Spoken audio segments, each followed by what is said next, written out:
Hello students, hope all are well prepared for the exams now. केवल आज की रात भारी है, कल तो एक बार पेपर हाथ में आ जाएगा तो सब नॉर्मल हो जाएगा।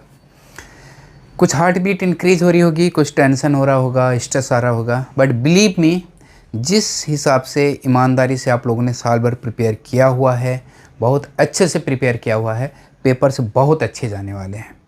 बस थोड़ा अपने नब्ज़ को कंट्रोल पे रखना है, कूल रहना है, काम रहना है, दैट्स इट। स्टूडेंट्स, एग्ज़ाम को हिंदी में हम बोलते हैं परीक्षा। परीक्षा का मतलब होता है, अगर हम उसको तोड़ें, परीक्षा, परीक्षा दो शब्दों से, पर धन इच्छा, यानी कि जो पेपर आता है वो दूसरे की इच्छा से आता है। पर का मतलब होता है दूसरा, तो दूसरे की इच्छा से जो हमें देना है वो कहलाता है परीक्षा। ओके, तो ये तो है नहीं कि आपने जो प्रिपेयर किया है वही आएगा। प्रश्न में कुछ भी आ सकता है, कैसे भी आ सकता है, वो चीज़ आपको ध्यान में देना है। तो एग्ज़ाम से पहले कुछ टिप्स ऐसी रहती हैं जो एक स्टूडेंट को कंट्रोल रखती हैं, काम रखती हैं, वो चीज़ आपको ध्यान में देना है। सबसे पहले उसमें आता है बेटा हमारा चेकलिस्ट। चेकलिस्ट एक ऐसे थिंग्स के नेसेसरी लिस्ट होती है जो हमें एग्ज़ाम में, एग्ज़ाम रूम में चाहिए होती है। तो सबसे पहले मैं चेक लिस्ट के लिए आपको बता दूं कि आपको क्या क्या चीज़ें कंट्रोल रखनी है। तो सबसे पहले आता है हमारा चेक लिस्ट में हॉल टिकट। सब लोगों ने अभी तक हॉल टिकट ले लिया होगा, तो एक कॉपी हॉल टिकट की आपको अपने साथ रखनी कंपलसरी है, ठीक है।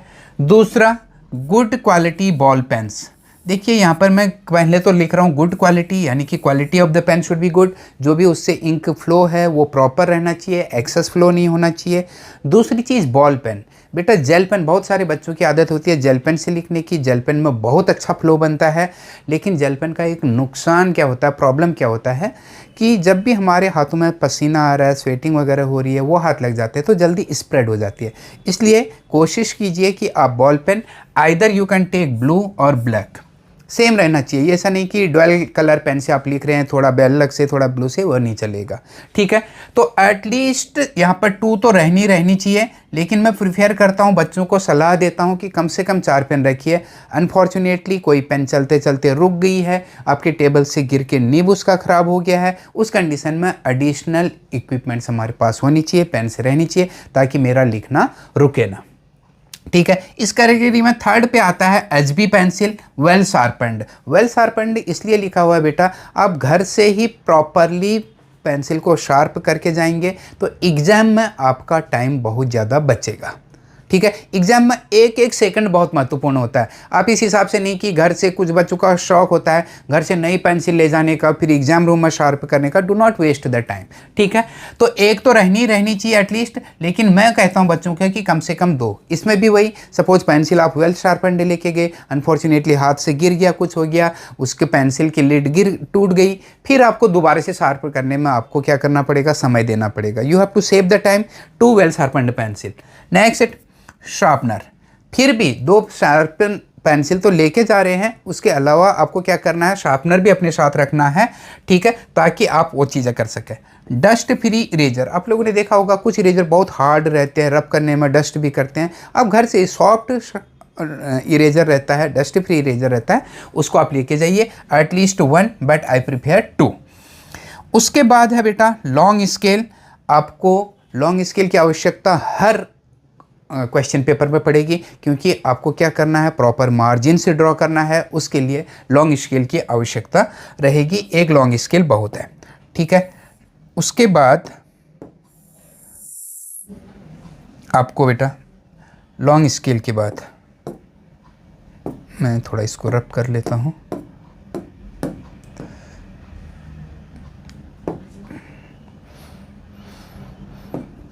ठीक है। लॉन्ग स्केल के बाद एक शॉर्ट स्केल हो गया आपके लिए, ठीक है।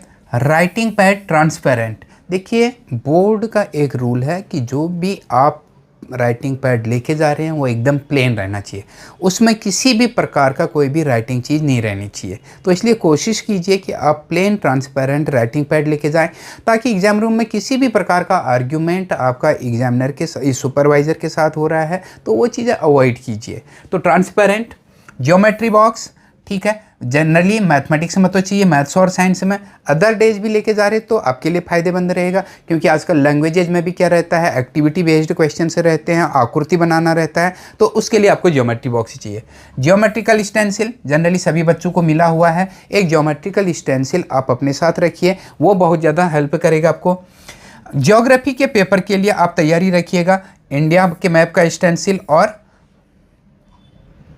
क्या कहते हैं, ब्राज़ील के मैप का स्टेंसिल, ठीक है। उसके बाद आते हैं हम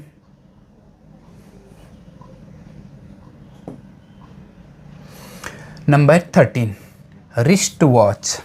रिस्ट वॉच बहुत ज़रूरी है। आप लोगों ने अभी तक जो भी क्वेश्चन से किया होगा, टाइम बेस्ड किया होगा, आपने प्लान बनाया होगा। जैसे कल आपका मराठी का पेपर है पहला, तो गद्य विभाग में मुझे इतना समय देना है, पद्य विभाग में इतना समय देना है, स्थूल वाचन में इतना मुझे समय देना है, व्याकरण में इतना देना है, उपयोजित लेखन में इतना देना है। अब आपके पास रिस्ट वॉच नहीं होगा तो टाइम कहीं का नीचे ऊपर हो सकता है। अभी परसों की बात है, जब 12वीं के बच्चे एग्ज़ाम देने गए तो कुछ बच्चे मेरे से बोले कि सर ये टाइम नहीं मिल पाया, इतना समय चले गया था, सुपरवाइज़र ने बताया भी नहीं। देखो, ये रिस्पॉन्सिबिलिटी सुपरवाइज़र की नहीं है कि आपको एक एक मिनट के बारे में बताए कितना बस समय बचा, कितना नहीं है, ठीक है। तो इसलिए रिस्ट वॉच जो आपको लेके जाना है वो एनालॉग रिस्ट वॉच लेके जाना है। Smart watches are not permitted in the exam, remember it. आजकल बहुत सारे बच्चों के हाथों में स्मार्ट वॉच ही रहता है, तो वह एग्जाम रूम में अलाउ नहीं है, ठीक है। वाटर बॉटल, वैसे तो हर एग्ज़ाम सेंटर पे पानी की व्यवस्था होती है बेटा, लेकिन मैं बच्चों को बोलता हूँ कि आपको जो भी अगर पानी की आवश्यकता रहती है आप घर से लेके जाएं एक फिल्टर्ड वाटर, क्योंकि वहाँ पर कभी कभी पानी शुद्ध नहीं मिलता है, जिसकी वजह से आपको लूज मोशन हो सकता है, वो पानी सूट नहीं कर सकता, बहुत सारी प्रॉब्लम्स हो सकते हैं। To avoid all such possibility you should take water bottle with you. ज़्यादा फैशन में बनने की आवश्यकता नहीं है, वाटर बॉटल का क्या है कैसा है, ना, you should take। and at last one, handkerchief। One must hanky, कभी पसीना आ जाता है, कोई प्रॉब्लम आ जाती है, इंक स्प्रेड हो रहा है तो उसको पोंछने के लिए हैंडकरचीफ। तो इतनी 15 चीज़ों में से 13 आपको ले जाना है, लेकिन ब्राज़ील का मैप और इंडिया का मैप का केवल आपको ज्योग्राफी के पेपर में आवश्यकता पड़ती है। तो ये तो था बेटा चेक लिस्ट। अब उसके बाद हम देखेंगे कि हमें और क्या क्या चीज़ें चाहिए एग्ज़ाम से पहले, मुझे कैसे करना है। जैसे आज का दिन है, मेरा कैसा प्रिपरेशन चाहिए, तो उस पर हम बात करते हैं, ठीक है। अब आपने चेक लिस्ट बना लिया, आपने पूरा चेक लिस्ट बनाने के बाद घर पे एक जगह पेस्ट कर दिया। अब जब भी आप एग्ज़ाम की तैयारी के कर रहे हैं, जो एग्ज़ाम का बैग है, आप उस बैग में क्या करेंगे, जो भी चेकलिस्ट वाली चीज़ें हैं उन सबको एक एक करके उससे टैली करते हुए लिख लीजिए, ठीक है। फिर जब आप घर से निकल रहे हैं उसके बाद फिर एक बार श्योर हो जाइए कि जो भी आपकी चेकलिस्ट की थिंग्स हैं आपने प्रॉपरली बैग में रखी हुई है, ठीक है। अब आप जब जा रहे हैं एग्ज़ाम जाने के लिए, कल सुबह तैयार हो गए, टाइमली जा रहे हैं, तो remember it to take the blessings of almighty God and your parents, ठीक है। अगर आपके नज़दीक में टीचर्स हैं जिनने आपको साल भर पढ़ा रखा है, उनका वहाँ जा सकते हैं, बहुत अच्छी बात है।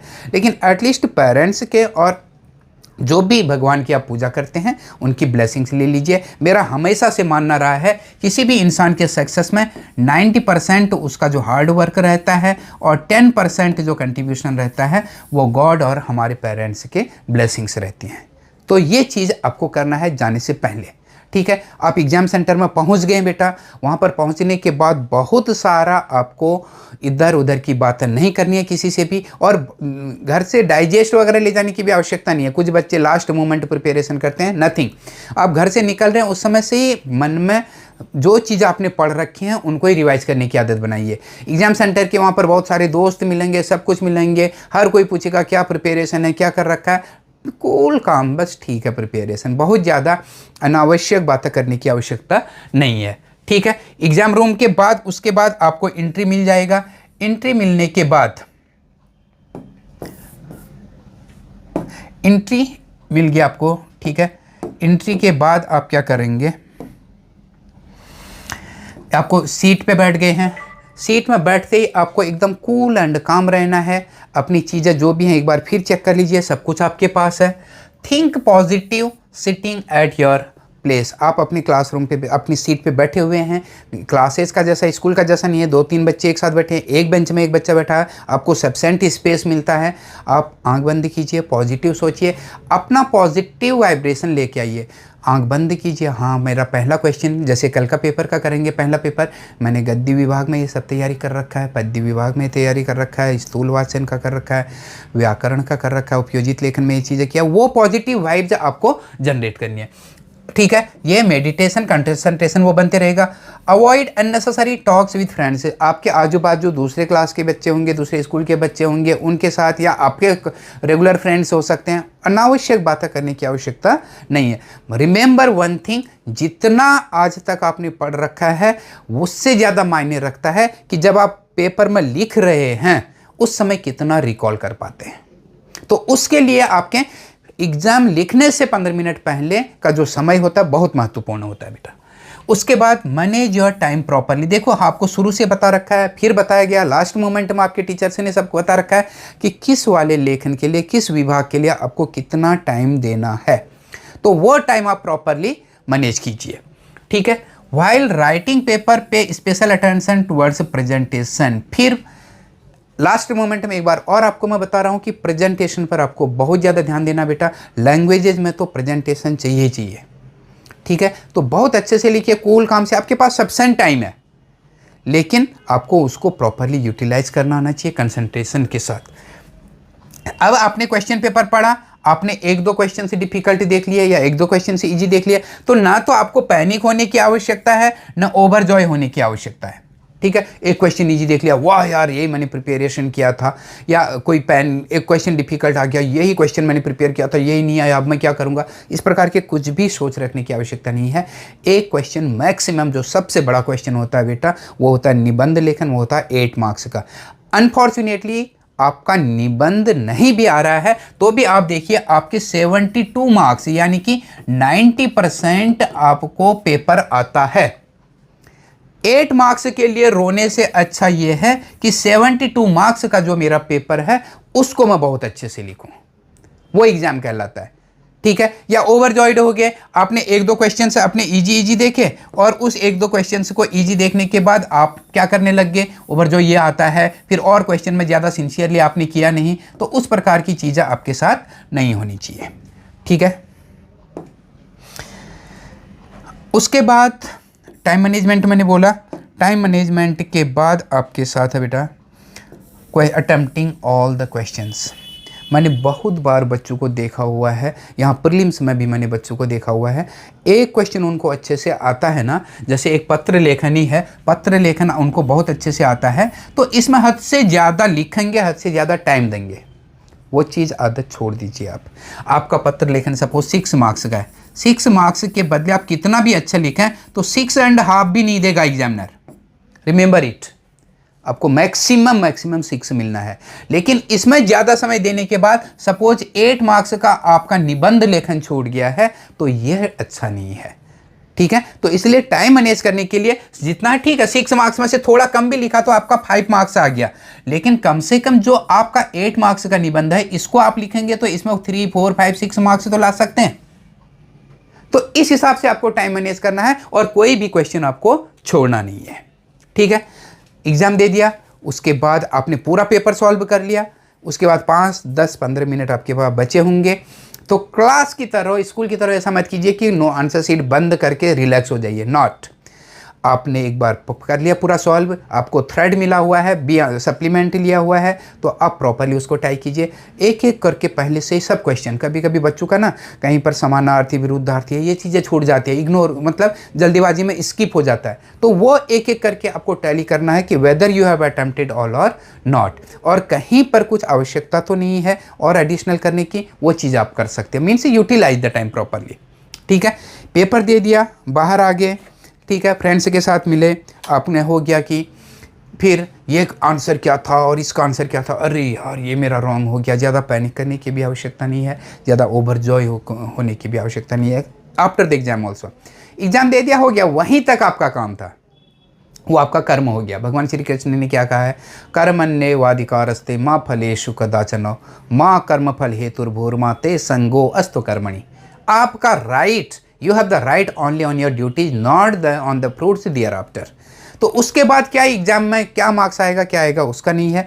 आपका ये पेपर बहुत अच्छा चले गया है, अच्छी बात है, थोड़ा कम गया है, तो भी अच्छी बात है, ज़्यादा पैनिक करने की आवश्यकता नहीं है। अब एग्जाम रूम के बाहर आ गए आप। First, if you find any answer was wrong और you could not attempt any question, don't panic for that.